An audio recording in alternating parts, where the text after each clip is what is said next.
Hello నమస్తే రాముయిజం మరొక ఎపిసోడ్కి స్వాగతం.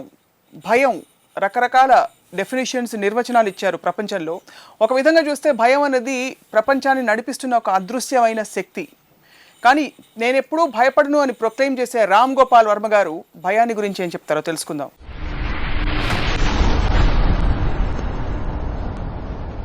వర్మ గారు, మీరు ఎప్పుడైనా భయపడతారా? భయం అంటే ఏంటి మీకు? ఇప్పుడు భయం అనేది మీరు చెప్పినట్టు completely agree with that. That's the primary force I think which makes the whole world run.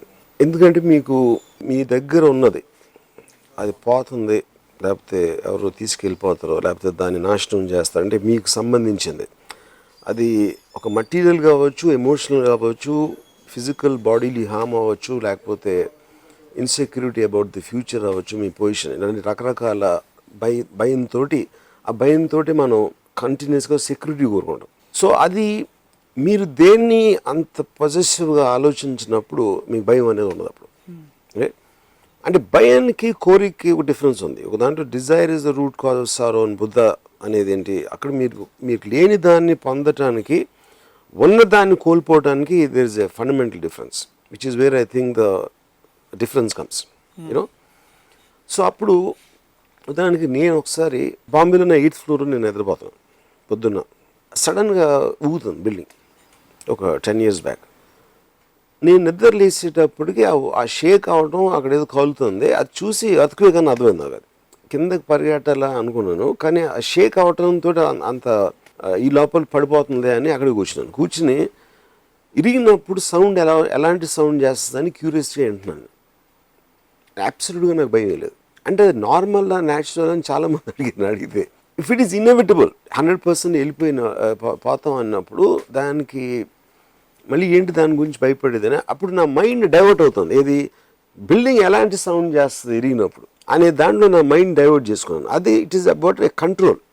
ఇంకొకడు బ్యారం అనొచ్చు, ఇంకోటి పరిగెత్తవచ్చు, ఇంకోటి ఏదైనా రకరకాలు వేరే రియాక్షన్స్ చేస్తారు. అప్పుడు అదేంటంటే మీకు ఒక డిగ్నిటీ, ఒక సెల్ఫ్ రెస్పెక్ట్, ఒక అండర్స్టాండింగ్, ఈ 3 కాంబినేషన్తో. అంటే ఉదాహరణకి అంటే నేను ఇది ఇప్పుడు మహాత్మా గాంధీ గారి వెనకాల ఒక పిచ్చుకోకని వదిలే అనుకోండి, గాంధీ గారు భయపడి పరిగెడతారా? అది నేను అసలు ఊహించలేదు. అది ఎందుకంటే గాంధీ గారికి ఉన్న స్టెబిలిటీ కానీ, ఆయనకున్న కంపోజర్ కానీ ఒక అన్కంట్రోలబుల్ సిచ్యువేషన్లో అసలు ఆయన ఊహించలేను నేను. ఫర్ ఎగ్జాంపుల్ నేను చెప్తున్నాను, అప్పుడేంటి మేబీ మ్యాన్ లైక్ గాంధీ గారు ఒక కరిసేయమ్మా అంటే మరి దాని పళ్ళు నొప్పి పెడతాయేమో అని కూడా ఆలోచించవచ్చు. ఇది అంత పెయిన్ ఉన్నా కూడా ఒకవేళ అంటే అప్పుడు ఒక చెంప మీద కొడితే ఇంకో చెంప చూపించమనే ఫిలాసఫీ అనేది అక్కడి నుంచి ఒక చేయి కొరికించుకుంటే ఇంకో చేయి కూడా సేమ్ థింగ్ ఎగ్జాక్ట్లీ. సో ఆ భయానికి లింక్ ఎక్కడ పెడుతున్నానంటే ఆ భయంతో మీరు చేసేది ఏదైతే మీ మనసులో మీకు ఒక సెల్ఫ్ రెస్పెక్ట్ తగ్గిపోయి, డిగ్నిటీ తగ్గిపోయి, మీరు చేయకూడదని చేయాల్సి వస్తుంది అనే రియాక్షన్ ఇష్టం లేని వాళ్ళు భయపడరు. అందుకని that is where the connection. So ఈ గాంధీ గారి కాంటెక్స్ట్ మీరు లేవనెత్తారు కాబట్టి with due respect to Bapuji, ఏ సిచ్యువేషన్కి అయితే మనం ముందే ప్రిపేర్డ్ అయిపోతామో దాని రిపర్కషన్స్కి మనం భయపడం. ఉదాహరణకి బ్రిటిష్ వాళ్ళ కబంధ హస్తాలు, వాళ్ళ తూటాలు కూడా వచ్చి ఏమన్నా జరగచ్చు అని సిచ్యువేషన్కి ప్రిపేర్ అయిపోతే యూఆర్ ఫియర్లెస్. కానీ కుక్కొచ్చి కరుస్తుందని మన మామూలు ఆలోచన పరిధిలో ఉండదు. ఒక అన్ఎక్స్పెక్టెడ్ సిచ్యువేషన్ వచ్చినప్పుడు ఒక హీరో కూడా భయపడే అవకాశాలు ఉన్నాయని మీరు అనుకుంటున్నారా? డెఫినెట్లీ. అదే అండి. ఇప్పుడు అన్నోన్ ఎలిమెంట్, ఇప్పుడు మనకి ఒక ఇంట్లోకి వచ్చాం అనుకోండి, సపోజ్ మీ ఇంట్లో అంటే ఊరు వెళ్ళి తర్వాత వచ్చి తాళం తీసి లోపలికి వచ్చి మళ్ళీ తలుపేసి గడి వేసుకుని ఆడ కూర్చుని ఉంటే ఒక రూమ్లోంచి చప్పుడు వచ్చింది. 100% ఇంట్లో ఎవ్వరూ లేరు, మీరు ఒక్కరే ఉన్నారని తెలిసినప్పుడు మీ ఇంట్లో నుంచే ఆ రూమ్లోంచి చప్పుడు వస్తే అక్కడి నుంచి లెగిసి ఆ రూమ్ నడిచే వరకు మ్యాక్సిమం భయం ఉంటుంది. ఎందుకంటే ఇక్కడ మీ మైండ్ మిమ్మల్ని టేక్ ఓవర్ చేస్తుంది ఇమాజినేషన్లో. మీరు వెళ్ళే తలుపు తీసారనుకోండి, అక్కడ వ్యక్తి ఉండొచ్చు, దైవం ఉండొచ్చు, లేకపోతే ఏదైనా ఉండొచ్చు, అది మీకు అప్పుడు రెస్పాండ్ అవుతుంది. దానికి అరవటం, లేకపోతే పారిపోవడం, అటాక్ చేయడం, డిపెండింగ్ ఆన్ ద సిచ్యువేషన్. ఎప్పటివరకు అది ఏంటి అది ఒకవేళ తారసపడితే మీరు ఏం చేయాలో తెలియని పరిస్థితుల్లో మ్యాక్సిమం భయం వేస్తుంది. ఎందుకంటే mind is preparing you for self defence. భయం ఏం చేస్తుంది, మిమ్మల్ని డేంజర్ నుంచి పారిపోయేలా చేస్తుంది, డేంజర్ నుంచి తప్పించుకోలేలా చేస్తుంది. ఎందుకంటే సెల్ఫ్ ప్రిజర్వేషన్, అది it is a defence mechanism. More than anything else you know. అప్పుడు అది కానీ ఇన్ఎవిటబుల్గా అయ్యేది జరుగుతుంది, ఏమి చేయలేము దానికి అన్న అండర్స్టాండింగ్ వచ్చినప్పుడు భయం పోతుంది. ఫియర్ యాక్చువల్లీ దెన్ అన్నోన్ పరిస్థితులకి మాత్రమే ఉంటుంది. ఆ సిచ్యువేషన్లోనే భయం అనేది ఉంటుంది. నోన్ పరిస్థితుల్లో ఉండేది భయం కాదు. అవును, అంటే అది దట్స్ వాట్ ఐమ్ సేయింగ్. ఇప్పుడు భయం కూడా ఒక ఎమోషన్. ఫైనల్గా ఎమోషన్కి ఎప్పుడు ఒక హై ఉంటుంది. ఆ హై తర్వాత మళ్ళీ కిందకి రావడం స్టార్ట్ అవుతుంది.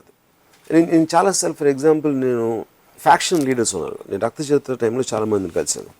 ఎప్పుడు ఎవరో మిమ్మల్ని చంపటానికి వెయిట్ చేస్తూ ఉన్నారు, ప్లాన్ చేస్తున్నారు అనే ఒక ఇది ఉన్నప్పుడు మీరు కంటిన్యూస్గా భయం ఉండదా మీకు అని అడిగాను ఒక ఫ్యాక్షన్ లీడర్ని. అంటే తను ఏమన్నానంటే అలవాటు అయిపోతుంది నన్ను. భయం ఎలా అలవాటు అవుతుందండి అసలు నాకు అర్థం లేదు. అంటే అప్పుడప్పుడు గుర్తొస్తుంది, లేకపోతే గబుక్కున ఒక ఇన్సిడెంట్ జరిగినప్పుడు అలా చూసినప్పుడు నేను అదేంటి మనవంగా చూస్తున్నాడు అని ఫీలింగ్ వస్తుంది. దాని తర్వాత 5 నిమిషాలు అయ్యాక మళ్ళీ మర్చిపోతాం.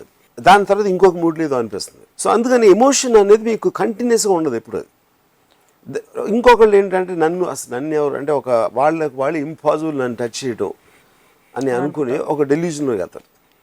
It might work also for some time you know. So అది అన్ఎక్స్పెక్టెడ్గా అంటే ఇప్పుడు ఫ్యాక్షనిస్ట్కి ఎక్కువ హై రిస్క్ ఉంటుంది. అంటే మీరు కార్లో ట్రావెల్ చేస్తున్నప్పుడు రోడ్డు మీద కూడా ఎప్పుడైనా అవ్వచ్చు యాక్సిడెంట్. ప్లేన్లో వెళ్తే ప్లేన్ మాయమైపోవచ్చు, క్రాష్ అవ్వచ్చు. సో డెత్ హర్ట్ అనేది కంటిన్యూస్గా ప్రతి ఒక్కరి లైఫ్లో chances of it are there 100%. అందుకని మీరు కంటిన్యూస్గా ఇప్పుడేమవుతుందో అప్పుడేమవుతుందో అనే భయపడే మూడ్లో ఉంటే there is no end for that, ఆ ఫియర్ దానికి. అప్పుడు ఇన్ఎవిటబుల్ జరుగుతుంది, మనం ఏం చేయలేం అనే అండర్స్టాండింగ్ వచ్చినప్పుడు మీ ఫియర్ ఫ్యాక్టర్ అనేది it will keep on coming down. So అప్పుడు నేను ఒక చీకట్లో నడుస్తున్నాను. ఆ చీకట్లో నడిచి వెళ్తున్నప్పుడు ఒక వెనకాల నుంచి అడుగులు చెప్పడం విషయం. వెనక్కి తిరిగి చూసిన దానికి ఉన్న ఒక టెన్షను లేదు, వెనక్కి తిరిగి నేను చూడను అనుకోండి. వెనక్కి తిరిగి చూసారు ఐదర్ ఏదైనా ఉందే లేదు, ఏదో అట్లీస్ట్ కన్ఫర్మ్ అవుతుంది. వెనక్కి తిరిగి చూడకుండా మీరు అలాగే నడుస్తున్నారు అనుకోండి, ఇంకా భయం అనేది it will keep on increasing to the upper limit.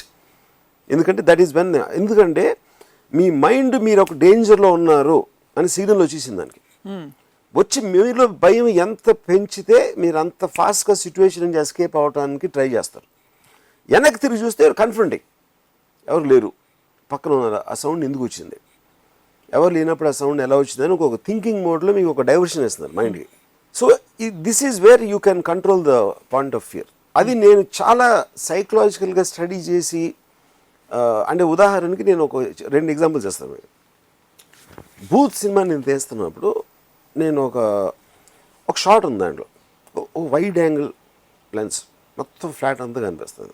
Urmila నిద్ర లేచి మంచం మేంచి లేచి మంచిలు దాటడానికి అలా వచ్చింది, మెట్లు దిగింది, డూప్లే ఫ్లాట్ అది. మెట్లు దిగి అలా కిచెన్లోకి వెళ్ళి ఫ్రిడ్జ్ డోర్ తీసి మంచినీళ్ళు తాగి మళ్ళీ నడిచి. ఇప్పుడు ఆడియన్స్ చూస్తున్నప్పుడు ఎలా ఉంటుంది, వెనకాల నుంచి వెళ్తూ ఉంటే కెమెరా తనను ఫాలో అవుతా ఫ్రేమ్లోంచి కడుక్కున్న ఏమైనా వస్తుందా అని మీరు ప్రిపేర్ అవుతున్నారు. వైడ్ యాంగిల్లో మొత్తం ఫ్లాట్ చూపించేసరికి ఫ్లాట్లో ఏమైనా ఉన్నారా అన్నీ చూస్తున్నారు, ఎవరు లేరు ఫ్లాట్లో. తను వెళ్ళి వచ్చింది, కిచెన్లోకి వెళ్ళిన తర్వాత అటు నుంచి ఎవరైనా వస్తారా, రాలేదు, మళ్ళీ వెనక్కి వచ్చింది, మళ్ళీ మెట్లు ఎక్కింది. ఇప్పుడు కట్ చేసి మెట్లు పైన పెట్టాను కెమెరా. సో ఇప్పుడు ఏంటి, ఆడియన్స్ ఆల్రెడీ ఫ్లాట్లో ఎవరు లేదని చూశారు, ఊర్మిళ మెట్లు ఎక్కి కెమెరా వైపు వస్తుంది. ఆడియన్స్ వెనకాల చూడగలుగుతున్నారు, వెనకాల ఎవరు లేరు. ఊర్మిళ ముందుకు చూస్తుంది కాబట్టి ముందు కూడా ఎవరు లేరు అనేది ఫిక్స్ అయ్యాం. ఎప్పుడైతే తన దగ్గరకు వచ్చి ఇలా కెమెరాను పాస్ చేసిందో కొంచెం ప్యాన్ చేసి ఒక అమ్మాయిని చూపించాను. ఈరోజు థియేటర్లో నేను చూస్తూ ఉండే మొత్తం థియేటర్లో లేచింది అలా. అంటే ఎందుకు, this is nothing but I'm playing with the audiences mind. In fact yes, yeah. So ఇప్పుడు ఇదే థింగ్ నేను ఒకవేళ వెనకాల నుంచి వెళ్ళి ముందు నుంచి ఇదే షార్ట్ తీసి అసలు ఈ మాత్రం it would work out. So it is that thing. ఈ సినిమా తీస్తున్నప్పుడే ఆ దయ్యం పేరు మంజిత్ సినిమాలో. నేను ఇంటికి వచ్చాను రాత్రి 2:33 o'clock. సో నేను నా బెడ్రూమ్ ఎల్ షేప్లో ఉంటుంది. నేను బెడ్ మీద పడుకున్న తర్వాత నిద్రపోవటానికి ట్రై చేస్తున్నాను. సడన్గా నాకు మంజిత్ గోడ వెనకాల ఉందని ఫీలింగ్ వచ్చింది. నేను ఇప్పుడు ఎల్ షేప్ కాబట్టి ఇది గోడ ఉంది, ఆ గోడ వెనకాలగా ఉంది, నేను ఇక్కడ ఉన్నాను. నేను చూసి ఒక సెకండ్ తర్వాత అని నవ్వాను. యాక్చువల్గా నేను బయటికి నవ్వు, ఎందుకంటే నన్ను నేను ఛాలెంజ్ చేసుకుంటున్నాను. అంటే నేను భయపడటం అని ఇది మాట. కానీ ఫీలింగ్ ఉంది, అక్కడ ఉందని. కొంచెంసేపు ఆగి మంజీత్ అన్నాను, రిప్లై లేదు. మళ్ళీ నవ్వుకుని పడుకున్నాను. మళ్ళీ పడుకుని గోడకి ఎక్కడైతే ఉందనుకో అటేపు తిరిగి పడుకున్నాను. ఒక అడుగులు చప్పుడు వచ్చింది. అడుగులు చప్పుడు వచ్చింది. నేనేంటి ఇప్పుడు నా మైండ్ నాతో ట్రిక్స్ ప్లే చేస్తుందా? ఎందుకంటే ఇమాజినేషన్ అనేది మీ కళ వచ్చింది అనుకోండి, కళ్ళు ఎన్నో జరుగుతూ ఉంటాయి. ఎవరో తలుపు కొడతారు, ఇది చేశారు, అది చేశారు. సో మైండ్ అనేది మీకు మేల్కుగా ఉన్నప్పుడు కూడా ఇమాజిన్ చేయొచ్చు. It is taking over your thing. ఆ అడుగులు చప్పుడు వస్తుంది, వచ్చి ఎవరో బెడ్ ఎక్కినట్టు ఒక ఫీలింగ్.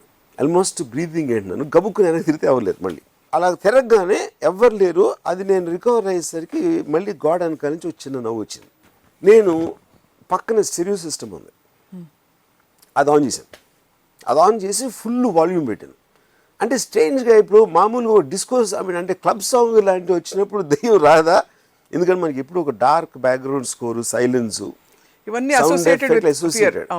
ఒక క్లబ్ సాంగ్ పెట్టగానే అట్మాస్ఫియర్ మారిపోయింది అక్కడ. కానీ ఇది నేను కావాలని ఆ అట్మాస్ఫియర్ని పారదోలటానికి చేసిన ఒక కాన్షియస్ ప్రయత్నం.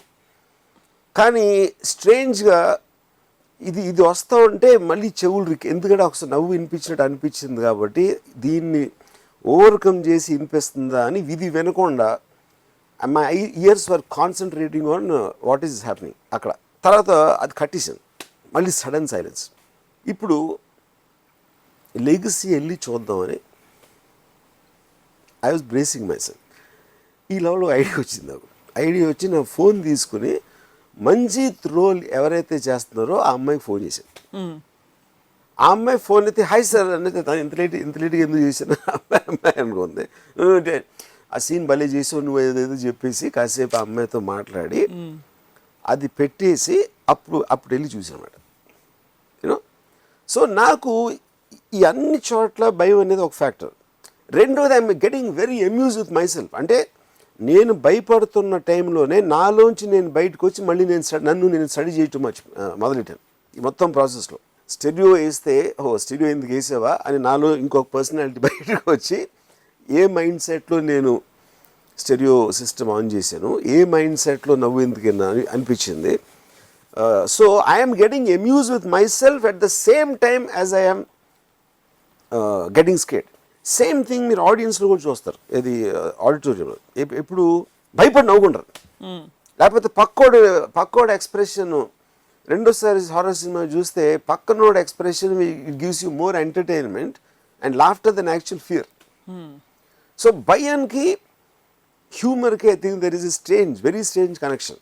So I think the controlling aspect of fear is very very high and it can just completely blank your mind in terms of that. That is the intensity of the emotion. ఇంకోటి ఏంటి, ఇప్పుడు ఇందాక చెప్పినట్టు 2 rooms ఉన్నాయి అనుకోండి. ఒక రూమ్లో పులి ఉంది, ఇంకో రూమ్లో ఏమీ లేదు. కానీ సూపర్ న్యాచురల్ థింగ్ ఉంది, దెయ్యం. అంటే పులి అనేది నోన్ క్వాంటిటీ, అది దానికి పళ్ళు ఉన్నాయి, ఇవి ఉన్నాయి. రెండు చోట్ల మీరు చచ్చిపోతారు. అది తెలిసినా కూడా you will be more scared of దెయ్యం. బికాస్ అది అన్నోన్ పారామీటర్, దానివల్ల ఏమేమి పాసిబిలిటీస్ తెలియదు. డెఫినెట్లీ ఇలా చేస్తుంది అని తెలుసు. అది మీ వెనకాల ప్రస్తుతం మంజీత్ ఉంది.